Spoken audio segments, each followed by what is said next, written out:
O ex-vereador Carlos Bolsonaro, do PL, que era do Rio de Janeiro, e se mudou para Santa Catarina, confirmou que vai formar chapa com Carol de Tônia, deputada, para concorrer ao Senado pelo estado catarinense. A declaração foi feita ontem, depois de ele visitar Jair Bolsonaro na Papudinha. O vice-presidente do PL catarinense, o Bruno Melo, confirmou que a candidatura de Carlos atende a uma determinação do ex-presidente. A decisão deixa o senador Espiridião Amin fora da chapa. Ele tentava o apoio do PL para buscar reeleição em outubro.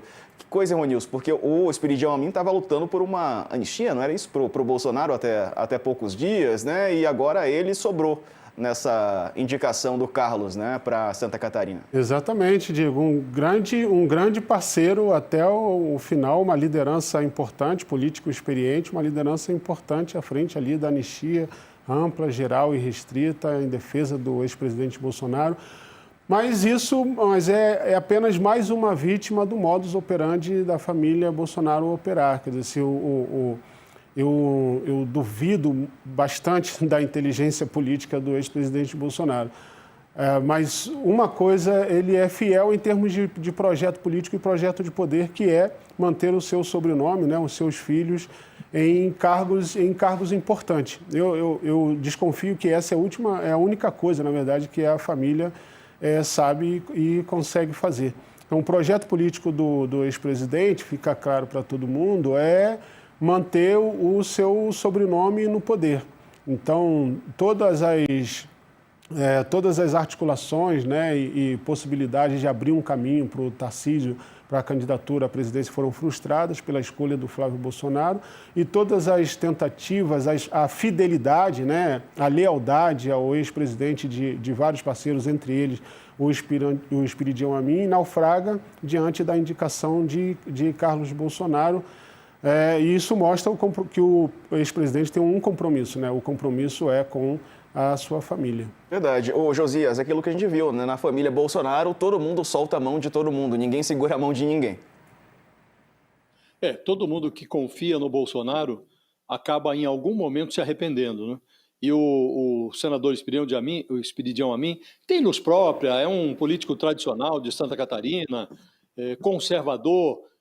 Ele se vinculou, ele encostou o seu projeto político, que agora depende da reeleição para a cadeira de senador, ele encostou o seu projeto político no bolsonarismo e fez acenos ao Bolsonaro no Senado, e a favor da anistia, depois a favor da proposta de dosimetria, que reduz as penas do Bolsonaro, muito crítico, a exemplo do bolsonarismo, ao trabalho que o Supremo realizou no julgamento dos que participaram daquela trama do golpe. Então, ele discursava no timbre que agradava ao Bolsonaro. A despeito disso, foi lançado ao mar nessa composição que se formalizou agora em Santa Catarina, e foi ao mar porque o governador Jorginho Melo, outro que tem conexões viscerais com o Bolsonaro,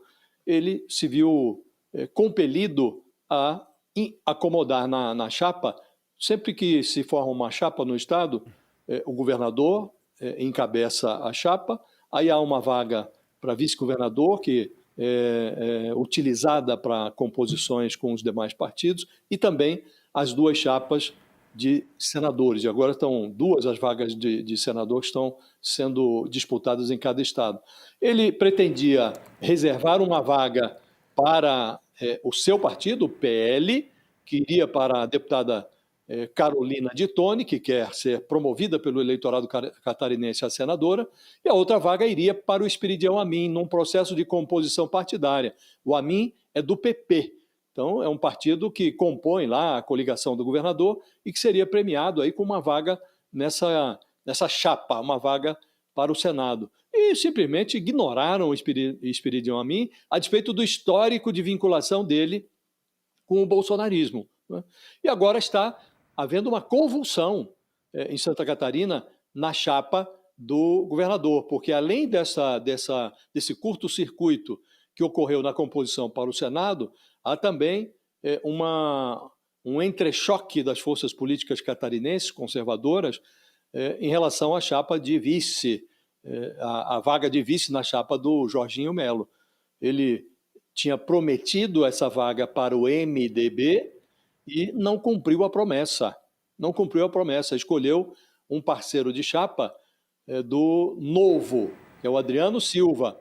Outra operação que contou com o aval do Bolsonaro. Então, o Bolsonaro achincalhou as composições partidárias políticas que estavam sendo costuradas pelo Jorginho Melo em Santa Catarina. E faz isso sem nenhuma cerimônia, sem nenhum cacuete partidário. Não tem convenção, não tem reunião, nada.